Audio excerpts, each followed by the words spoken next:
Hey everybody, Chris Rogers here from Utility Service Agency, representing Buckingham Manufacturing. I'd like to take a second to talk to you about Buckingham's Featherweight 2.0 harness. Regardless of your experience level, chafing discomfort from your harness can ruin your day. The worst of it tends to occur around your neck and your shoulders due to the constant contact of the harness itself. This is especially true when you're working over top of your head. The Buckingham Featherweight was designed to protect against that common challenge with a few key features. Let's get into exactly what those features are.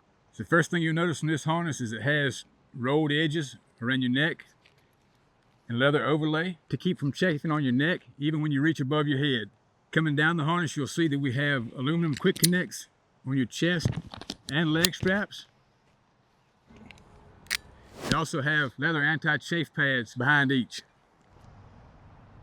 Coming down the harness further, you'll notice that we have rappel straps that are built in case you get into a rescue type situation, as well as built-in anti-trauma straps should you fall into your harness and need to take the strain off your legs before you're rescued.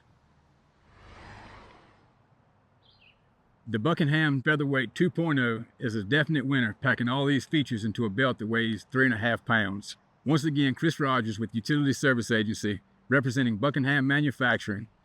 Thank you for watching, and thank you for trusting USA.